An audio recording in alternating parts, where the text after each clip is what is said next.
At bago ko po ibigay sa inyo ang ating pong susunod na tagapagsalita, tayo po ay magbabalik tanaw at magpapaalala sa lahat ng mga nagawa ni Yorme sa lungsod ng Maynila na talaga namang nagbigay ng kapakinabangan sa bawat pamumuhay ng Batang Maynila.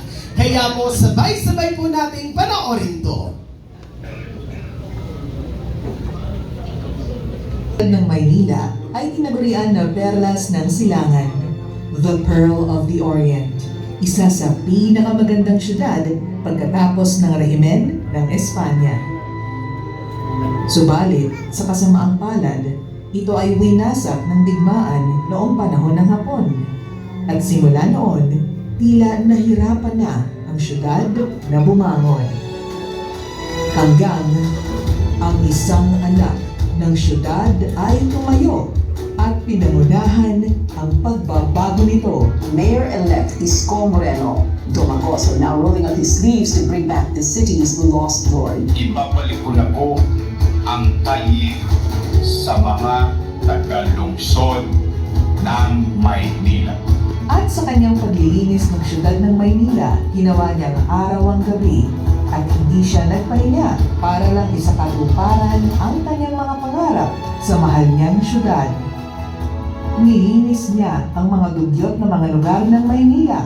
Unang-una, ang Divisoria, Lagos Milad Underpass, at ang Hidden Garden sa tapat ng Post Office. Ang mga liwasan ay kanyang pinaganda. Ang Carpilla, Alceros Forest Park and the Circle, at ang paraiso ng Batang Maynila. At ang mga pangunahing na kalsada, kagaya ng Calaw at Taft Avenue, ay kanyang inayos din. Inilawan pa niya ang Taft Avenue. Kasama ang pagpapalaganap ng peace and order, kaya bumaba ang crime rate ng syudad. At sa tugatog ng kanyang kasipagan, isang trahedya ang tumupo sa Baseco. Maraming mamamayan ang nasunugan ng mga tahanan. Isang sakuna na dumurog sa mga puso ng mga taga-Baseco. At sa paghupa ng apoy, ang mga mamamayan na nasunugan ng mga tahanan ay ginawan niya ng mga matitirahan. Pagkatapos ng 3 buwan, ang mga nasunugan ay meron na muling tahanan. Nag-alab ng husto ang kasipagan ng Batang Maynila, kaya marami pa siyang ipinatayo na mga tahanan sa loob ng napakaiksing panahon. Ito ang Condominium 1 at Condominium 2. Binondominium 1, San Sebastian Residences, Pedro Hill, at San Lazaro Residences na hinamo sa mga disenyo sa Singapore. Nagpatayo pa siya ng maraming eskwelahan sa Maynila. Ito ang Rosario Almario Elementary School, Manila Science High School, Dr. Alejandro Albert Elementary School, at Ramon Magsaysay High School, all 10-story, fully air-conditioned public schools. Sinundan niya to ng mga paggamutan, kagaya ng Baseco Hospital, Ospital ng Maynila, na may mga makabagong kagamitan tulad ng CT scan, MRI machines, robotics, at dialysis center para sa mga pasyente na walang pambayad ng ospital.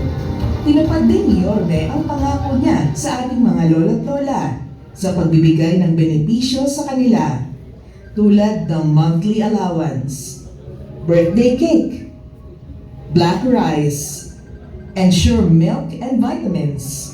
Meron pa silang regalo tuwing Kapaskuhan. Yung mga seniors na gusto pang magtrabaho, may programa din si Yorme para sa kanila. Hindi lang senior citizens ang binigyan ni Yorme ng benepisyo.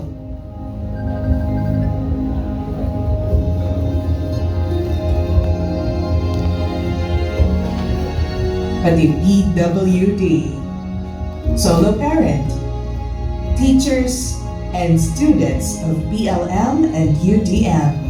Nagbigay pa si Yorme ng 11,000 laptops sa mga teachers, 110,000 tablets naman sa mga estudyante para sa kanilang online learning with internet. At sino ang hindi makakalimot sa madilim na yugto ng ating bansa? Ang pandaigdigan na pandemya. At sa paghahasik nito ng peste, kaagad nagpatupad si Yorme ng 24/7 na testing facility at vaccine drive-thru laban sa pandemya, na merong dedicated na vaccine storage facility sa Santa Ana Hospital. Bumili rin siya ng mamahaling gamot kagaya ng Remdesivir, Tocilizumab, at Molnupiravir para sa lahat ng nangangailangan noong panahon ng pandemya. Hindi doon natapos ang mga solusyon na naisip ni Yorme para labanan ang pandemya. Dahil sa kakulangan ng mga paggamutan sa buong bansa, ang Batang Maynila ay mabilisang nakaisip ng solusyon. Ang Manila COVID-19 Field Hospital, ang paggamutan na itinayo sa loob lang ng 52 araw na dumugon sa kakulangan ng mga hospitals sa panahon ng pandemya. At dahil dito, maraming buhay ang nailigtas ng itinayo niyang pagamutan. Dahil sa sama ng ekonomiya dulot ng pandemya sa buong mundo, ipinatupad ni Yorme ang Food Security Program na sa loob ng 8 buwan, siya ay namahagi ng food boxes sa 700,000 families. Awa ng Diyos, walang nagulong sa lungsod ng Maynila noong panahon ng pandemya. Hindi rin niya nalimutan ang matagal nang pinapangarap ng kapatirang Islam. Ang magkaroon ng sariling libingan sa syudad ng Maynila. Sa pamumuno ni Yorme, pumaliwalas, pumanatag, at naibalik ang tayog ng Maynila. Kinilala ang lungsod ng Maynila ng iba't ibang ahensya ng gobyerno, mapalokal at international na organisasyon. Rest assured to each and every one of you here, when we fail, mabangon kami agad. We'll do it again. When we succeed, we guarantee you will innovate. We'll make it farther and reach more. We will be with you. Nobody will be left behind.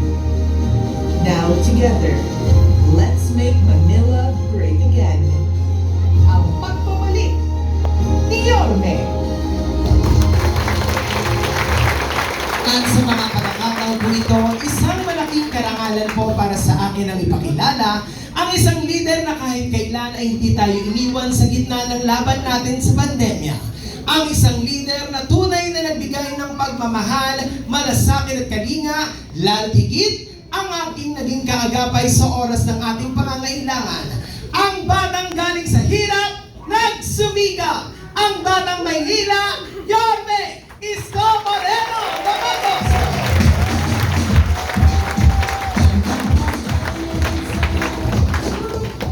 Hi! Hello! Kumain na ba kayo lahat? Hindi naman. Kaya lang maya-maya malamang awayin kayo ng mga asawa niyo.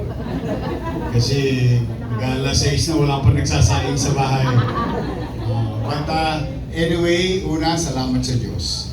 At nakarating kayo ng ligtas. Dahil gusto namin kayo makita sa Ninoy. Oo, sana nakita ninyo yung buong Maynila. Every day, twice a day, District 1, 2, 3, 4, 5, 6, yung mga kasama natin kaagapay. Pinuno ang Ninoy. Alam ko naman at may kanya-kanya tayong dahilan. Maaaring iba sa inyo may trabaho, may gawain, emergency, may sakit, and so on and so forth. Kaya, pinilit namin na akapin pa rin yung iba nating mga kasama. Kitain pa rin natin sila at makausap pa rin at makapagbigay ng tagubilin sa susunod nating 68 days to go. 68 days to go na lang. Kaya salamat sa inyo. At salamat din, kanina nga nabanggit ni Chi, na ang Kaagapay, o para sa aming mga bagong miyembro, no? Alam niyo, Kaagapay, nagsimula yun. Actually, parang ganito lang karami yun nung araw. Kasya na yung buong distrito sa Tondo when we started it in District 1 in 1998. Then in 2007, lumawak na tayo at lumaki ng lumaki. We are now more than 50,000 strong Kaagapay in the entire city of Bakit tayo dumami? Siguro, sasabi natin na kahit papano naman, kayo, yung mga antigong Kaagapay dito, na nakipaglaban sa akin ng puyat. Yung poster niyo, pagkagising niyo sa labas ng bahay niyo, tinanggal na, naiinis kayo. Lahat ng hirap, parusa, no? Na dinaanan natin, ng mga laban natin nakaraan, pinaglaban niyo isang tao. Napanood niyo yung video. Worth it ba? Yes! Talaga. Worth it yung puyat niyo, yung pagod niyo, yung hirap niyong itaguyod at ipaglaban ang isang kandidatong pinaniniwalaan ninyo na totoong maglilingkod sa ating lungsod. Worth it ba siya? Yes! Are you proud? Yes! Yes! So may mukha kayong ibabalik sa inyong mga kaanak at kamag-anak at kapitbahay na nung araw na kinukumbinsi nyo nung araw, lalo-lalo na noong 2019, mabigat ang kalaban natin noon. Napakahirap nung laban natin noong 2019. Dalawang higante yun na kalaban natin. Pero dahil sa inyo, dumami tayo at nagwagi tayo. At I hope, nandito ako sa harapan nyo ngayon, at least kahit paano, tango sa ilong kong sasabihin, at tatanungin kayo, I hope I did not fail you. I hope na pagtagumpayan natin ang lahat ng pinangako natin sa taong bayan. In fact, noong 2019, ang hirap ko ng paniwalaan. Kasi lahat na pinapangako ko noong 2019 eh. Naalala nyo? Parang ang dami-dami kong kinukwento. Tanong, after 3 years, despite kahit na may pandemya, nangyari lahat yung pinangako natin. So, babalik kayo ngayon sa inyong mga kaanak. Ilang araw, ilang gabi, simula ngayon, hanggang pagdating ng araw ng pag-uukom. At least, meron kayo magagamit na mga bagay na sa tingin ninyo, nagtotoo lahat ng ipinangako ni Isko para sa mamamayan ng lungsod ng Maynila. Ay bakit ko yun kinukwento? Sapagkat mga kaagapay, napapansin ko lately, lalong ito papalapit ng papalapit. Dati, hapunan lang nila ako. Ngayon, agahan na nila ako, tanghalian na nila ako, hapunan na nila ako, ako papulutan sa inuman. Nung mga kalaban natin. Napansin nyo? Wow, tapos, napansin ninyo, kumukuha pa sila ng ibang taong hindi taga Maynila na para magsalita ng masasakit laban sa atin. Hindi naman taga Maynila. Pero magtataka ka, di ba? Parang, hindi ko maintindihan. Ako, lagi ko sinasabi doon sa kagat, hindi, mag-report na lang kayo kung ano ang ginawa ninyo sa tao sa lungsod ng Maynila. Bakit? Kandidato ko eh. Hindi ka aangat kapag inihila mo ang isang paa ng isang tao para ikaw naman ang umangat. Okay? Ayaw ko yun. O kaya kayo binabanggit ko yan, dala na ipapaalala ko ulit sa mga antigo at sa mga bago. Manatili kayong mababa ang loob. Huwag kayong makikipag-away. Bakit? Kaya tayo sinisiraan ng kaliwat kanan, dati isa lang. Si Utang. Yung isa lang si Benta. Kaya kaliwat kanan Amerikano na eh. Ako nga sabi ko sa inyo, pulutan nila eh. Okay lang yun. Hindi naman ako sa politika eh. Okay lang yan. Pero, yun yung bagay na huwag natin papatulan. Bakit? Kasi yun ang gusto nilang conversation. Gusto nila, ubusin ninyo ang oras ninyo kakasagot sa kanila. Matalino naman ng mga taga Maynila eh. O bakit? Ang tanong namin, nasaan kayo nung pandemya?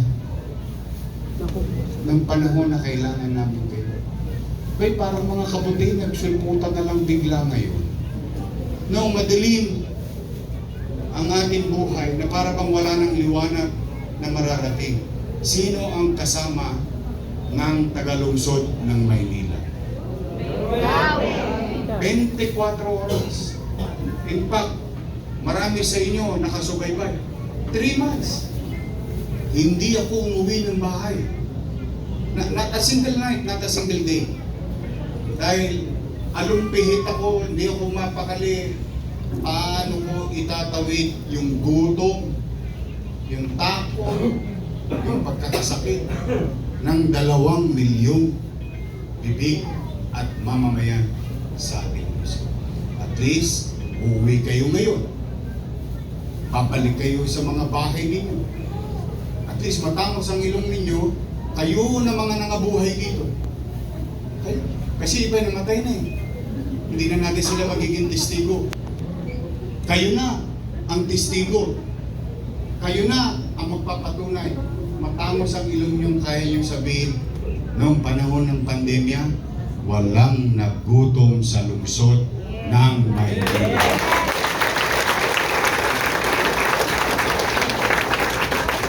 Tama ba? Natatalino ng mga taga Maynila. Totoo lang.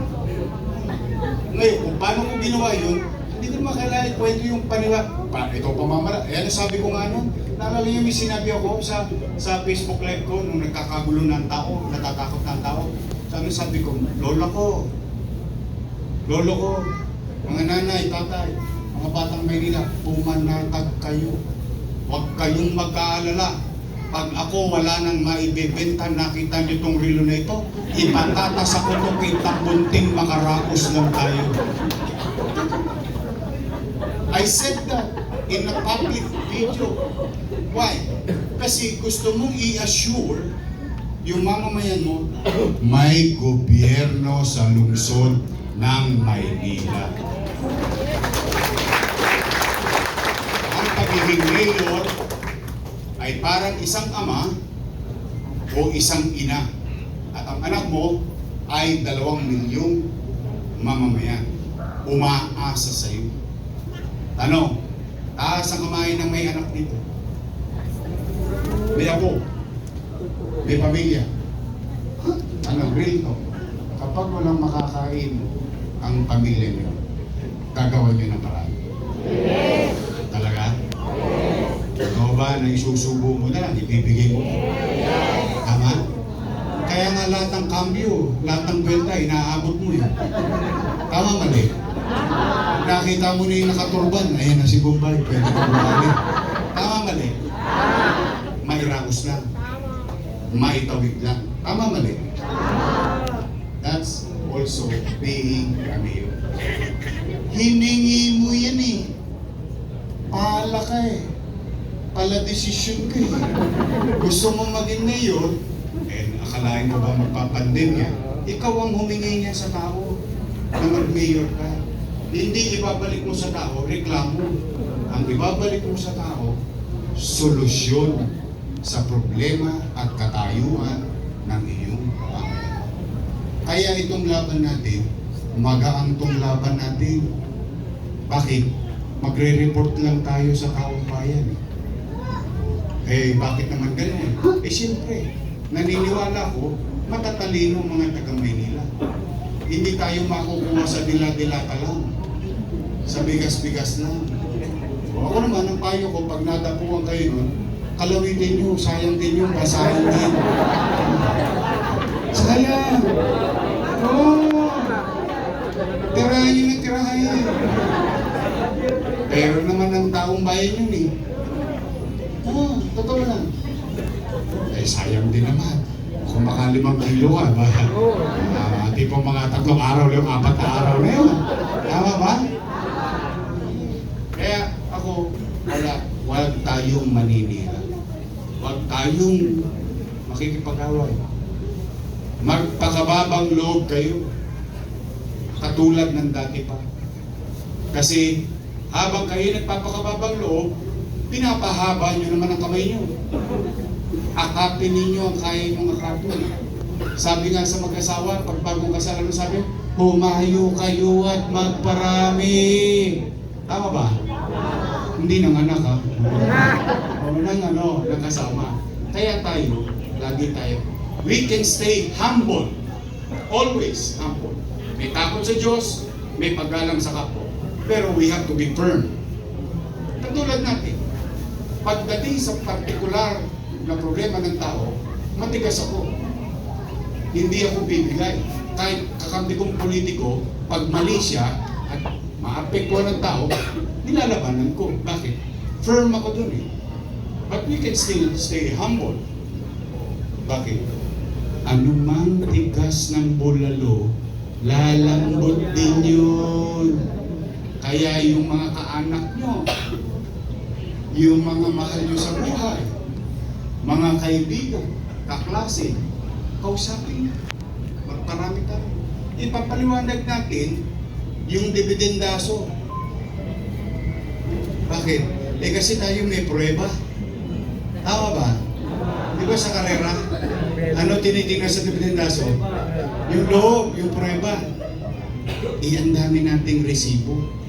At iyan, hindi lang sa picture, hindi lang sa video. Naramdaman ng tao. Imagine mo, sa buong Pilipinas, lockdown, ang Maynila, may eskwela. Bakit? Naka-tablet ang estudyante. At walang tosgas ang magulang. Bakit? Kasama na internet dun eh. Tama mali? Teacher, naka-laptop. Wala rin tosgas. Oh, eh meron din siyang libreng internet galing sa gobyerno. Tama mali? 8 buwan, kumain tayo. Hindi pa nga nauubos yung food box, dumarating na naman yung isang food box. Kaya nga yung iba, ino-online sell na. Ito naman. Nakikita ko sa Facebook eh. Kasi sobra na eh. Gusto niya nang gawin Shopee eh. Ako, okay lang yun. Binigay ko na sa iyo yun eh. O kung i-abilidad mo, gusto mo gawin cash, dahil nagpupula na rin yung ihi mo, dahil po sa tinas mo. Ayaw mo. Okay lang sa akin. Tama na eh. Mo, walang bakuna sa buong Pilipinas. Sa Maynila, nagbabakunahan 24 oras. Ang testing, ang mahal-mahal sa Maynila, 5-5. Ang gamot, tayo pa hinihingan. Ay ako, naging kabisado ko yung mga pangalan. Ang hirap din kasi ng mga pangalan na yan. Remdesivir, Tocilizumab, Molnupiravir. Daang-daang libo. Ang halaga. Kahit bilyonaryo, I'm telling you straight, kahit bilyonaryo, hindi makabili. Bakit? Wala siyang access. Pero lungsod ng Maynila, maabilidad, naka-access. Dang-dang, mabuhay lang. O habang nangyayari ang pandemya, pwede na tayo. O tingnan, ito, maganda to. Timing na timing, 2 araw ka lang, sariwang-sariwa na. Sino makapag-iisip na darating ang araw painit ng painit? Ang tanong. Nung araw kinakancel ang eskwelahan dahil may ulan. Tama mali? Ngayon kinakancel ang eskwelahan dahil mainit. Tama mali? Ibig sabihin, palala ng palala ang ating kapaligiran at pahirap ng pahirap sa mamamayan. Tama mali? Akalain mo, 4 na eskwelahan, 10-story, fully air-conditioned public school na gawa ng pandemya. Na siya naman palang bagay na sasagot at tutugon sa future situation. Imagine mo yun. Tapos yung ginawa ko daw sobra. Ano raw, masyado daw malaki. Masyado daw ano. Anong gusto nila? Mema? May masabi lang? May magawa lang? Ito, ang problema nga dyan, actually, apat na eskwela na yan. Ang problema nga dyan, yung magulang. Nagkakaproblema. Paghihingi ng jacket yung anak. But kidding aside, tingnan niyo the vision, the foresight of your leader. Now, who would thought that giving such good environment in the classroom will be a must today? Magiging kakailanganin dati parang luho. Ngayon pala kakailanganin na siya. It's now a must. Why? Kaya nakita niyo yung heat index, pwede ka na magprito ng itlog sa kalsada. Tama mali. So what more we can do in the future? Yeah? So marami kayong maikukwento. Kaya hindi natin kailangan sagutin yung gusto nilang conversation. Kasi, pansinin ninyo, hindi ko alam, yung iba sa inyo dito nakarating na doon sa patawag nila. Tingnan nyo, ano sinabi? Si ganito, si ganyan, si ganito. Pero wala kayo narinig na programa. Nakarinig pa sila ng programa. Walang kwento. Alam mo bakit? Walang kwenta eh. Tayo, maraming kwento, kaya equals to kwenta. Kasi at the end of the day, yung suma, yung sinuma mo, equals to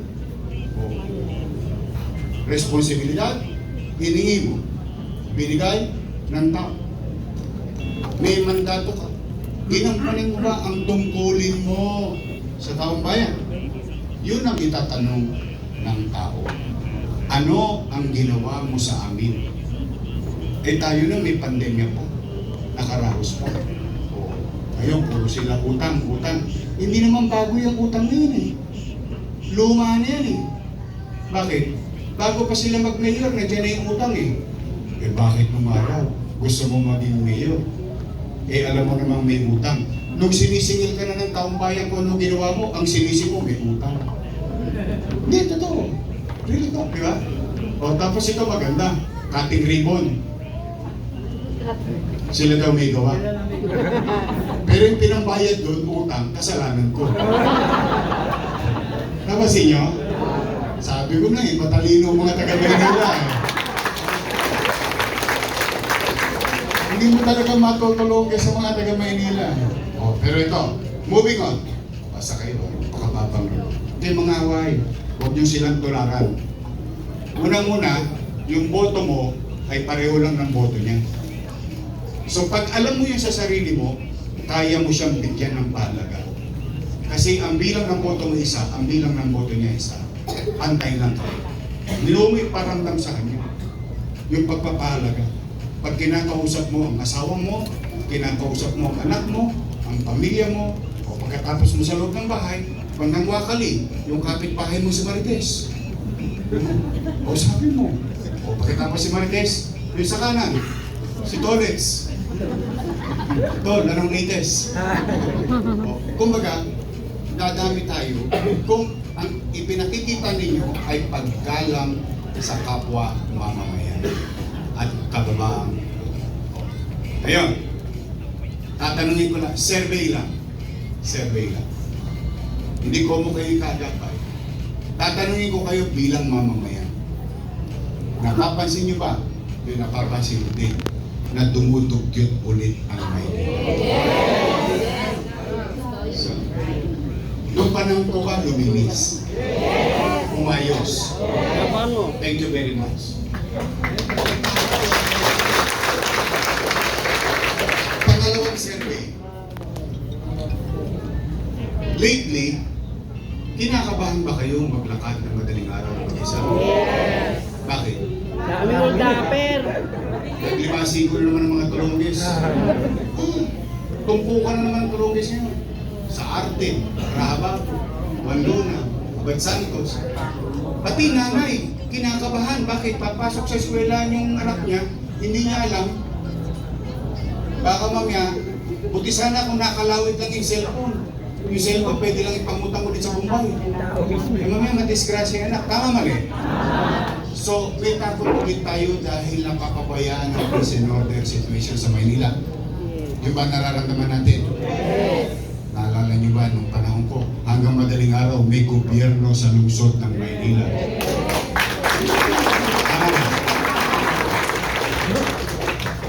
Nung araw, ang Maynila parang GMA, Master Showman. Wala. Totoo naman.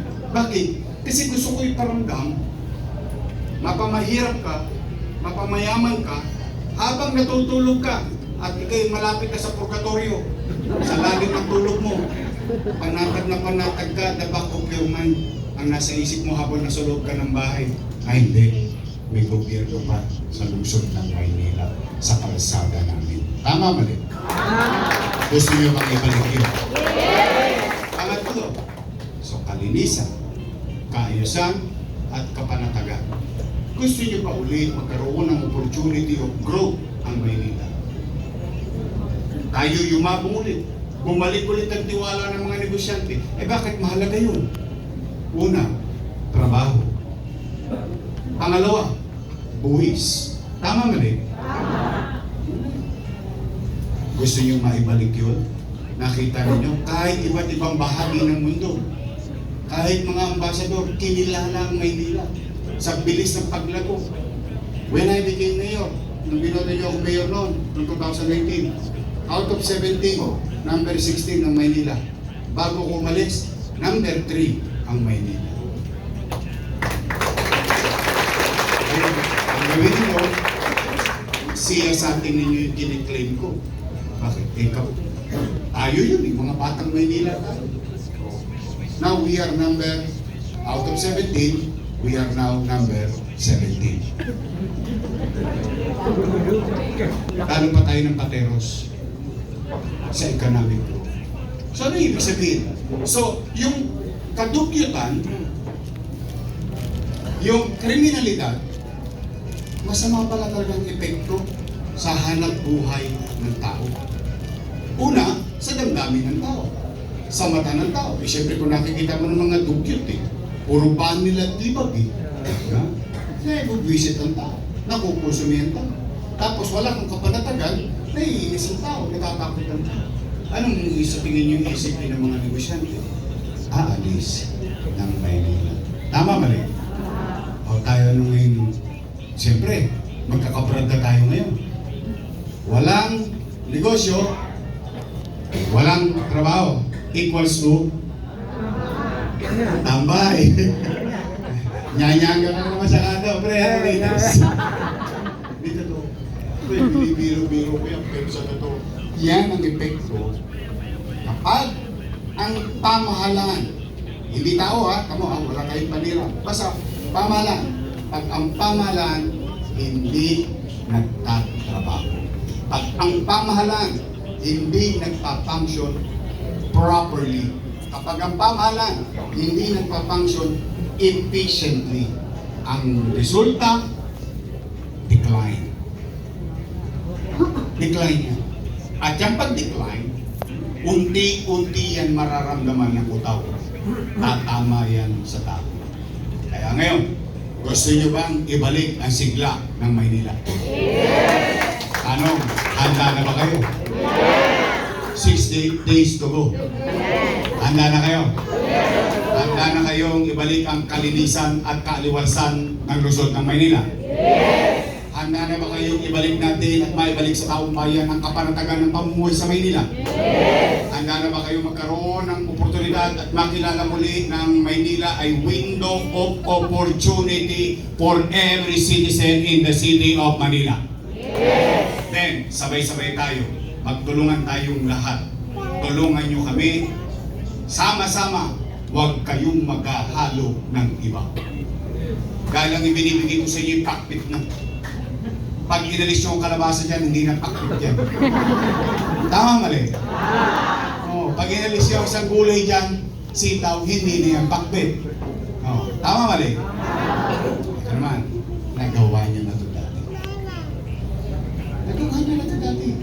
Bakit? Tingnan ninyo. Una, sa Tondo, sa District 1, nag-produce ng isang konsehal ang Kaagapay. Top na, Chef. O sumunod, ang Kaagapay, lumawak sa Maynila.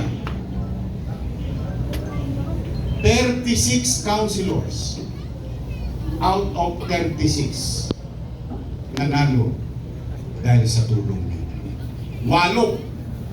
0 ang kalaban. Sumunod, nakapag-produce kayo ng maraming congressman. Yung isa dyan, nakaupo rito sa District 2. Tinulungan niyo yun. Marami sa inyo yung binoto yun. Bakit? Yun ang napag-desisyonan ng Kaagapay nung nakaraan eh. Tama, mali? O, yun yung sinasabi ni Carlo kanina. Totoo naman. Eh, hindi naman tayo nagkukubli. Ano, tumulong ba tayo sa kanya? Yes. Thank you very much. Nakatulong tayo sa kanya sa katagumpayan ng karera niya. Tama, mali? O ngayon, tumigas ang liig nila. O hindi naman natin pagkatao yun. Di ba? Pagkatao naman nila ang sinusukat ng mamamayan. Tama, mali? Nung sila'y tinulungan ninyo at hindi na lumingon dahil tumigas ang liig, okay lang yun. Mag-move on tayo sa buhay. Tama, mali? Eh, talagang gano'n. Hindi naman lahat ng taong tinutulungan mo ay lilingunin ka. O, para huwag na samahan loob natin, move on. Para nung araw, yung first boyfriend mo, o second boyfriend mo, o second girlfriend mo, iniwalayan ka. Pero mo ngayon, may asawa ka na. Di ba? Naka-move on ka eh. Naka-survive ka. Ganon din tayo. O, ngayon, basta tayo, matangos ang ilong natin lahat, na tulungan natin siya. Yun naman yun. O, that is period. Now, we move on with our lives. Yung tinalo natin dati, dahil sa inyo na ipanalo natin yung dati natin kasama, o baka ngayon kaya nyo nang ipanalo si Carlo.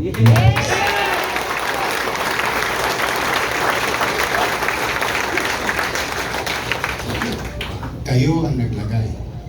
Kayo rin ang mag-aalis. Tama ba? Walang pait. Walang panira. Walang sisi. Walang ganun. Eh ako, ang dami ko ng pakokang. Ang daming beses ko na nadapa sa buhay. Isa yan ang bakas ng leksyon ng buhay. Hindi yung ilang beses kang nadapa. Hindi yan ang mahalaga. Ang mahalaga, ilang beses kang bumangon. Exactly. Yung pagbangon mo ang bilangin mo. Huwag mong bilangin yung pagkakatapa. Dahil yun, mas maganda ang atmosphere ng buhay mo. Yung aura ng buhay mo. Kasi doon, marami kang ipagpapasalamat sa Diyos. Kapag yun ang nakita. Pwede ba? Total, nandiyan yan. Uyupon. Pwede ba? Ang gawin nating congressman sa takdang panahon, sa araw ng pag-uukom, kayo ang husgado. Pwede ba natin ibalik si Congressman Carlo Lopez?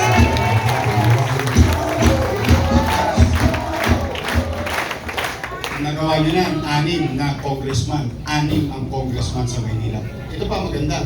2 vice mayor na rin na na-produce nyo.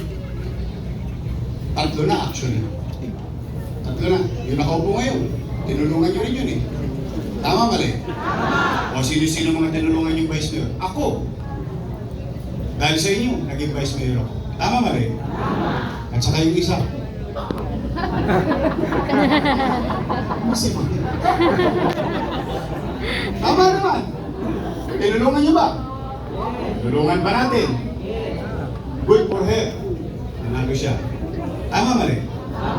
Sabi sa inyo, wala tayong bait eh. Walang bitterness dito talaga. O, nakagawa na kayo. 3 na. Ang nagawa ninyo, Vice Mayor. O pwede ba? Gawa tayo ng record ulit. Pang-4 na ipoproduce sa Kaagapay na Vice Mayor. J. Atienza.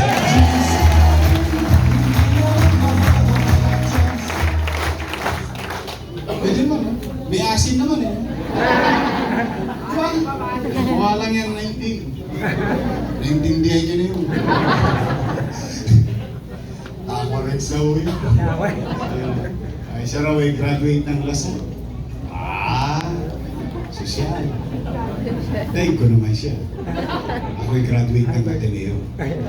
Ni Tondo. Oh, Ateneo de Tondo. Tondo High School. But siya graduate ng political science. She knows the job.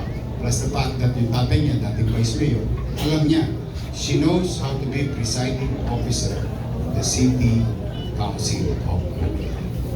Tama na? Kaso? Magaang? Magaang ibenta? Alam niyo bakit?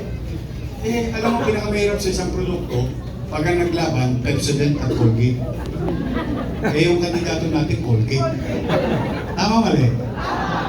See? Mas madaling ibenta. O, nandito naman, yung ating mga Yormes Diyos. Ito nga pala, pasimplihin natin pagdating ng takdang oras, yung kampanya. Simple lang, Yormes Choice Street. Yun lang, hanapin lang natin, Yormes Choice. Para madali. Kasi pag Yormes Choice, yun yun eh. Pag Yormes Choice, dalawa lang kasi naman ang pagpipilian ninyo eh. Yormes Choice, matamis. Yung kabila, Ladies Choice.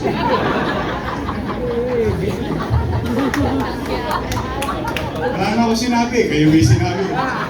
Ayoko ng palira eh. Parang umasim ang mga mukha niyo. Totoo naman, di ba? Totoo naman.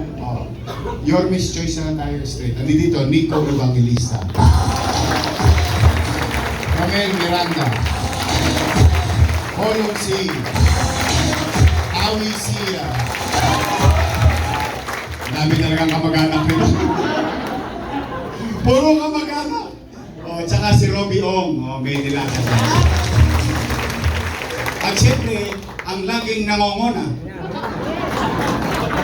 sa District 2. Bakit? Ito naman eh. Anong Tagalog na number 1? Nangongona. Tama? Oo. Masipag na ba ito? Kabats ka to eh. Batch 98 kami. Nung musik. Ang ating kusyal, Edward Ta. Kompleto na tayo. Tapos na. Uwian na. Hindi kasi panatag naman ang kalooban ko eh. Bakit? Akalain nyo naniwala kayo sa akin? Ginawa nyo akong mayor? Kung ikukumpara doon sa mga naging katunggali ko, mabibigat yun ha. Uy, in fairness naman, malangit daw ang kaluluwa ni Mayor May. Mabigat ang laban. Yung isa naman, si Joseph Estrada, dating presidente. Pero mo, uhugin yung kinampanya niyo. Awan ng Diyos. Nagtagumpay ka. Pero at the end of the day, yung tagumpay, things of the past. Ang tanong, yung resulta, nagtrabaho ba? Naglingkod ba? Naging tapat ba sa kanyang tungkulin? Yes! Ayos na ako dun. Dalawang mayor na. Gawin natin, 3 mayor na. Ang i-produce nyo, babalik na ba tayo? Ayan? O survey yan, survey. Ano lang, kakatuwaan lang. Hindi naman to, tapatin nyo lang ako. Anong feeling nyo sa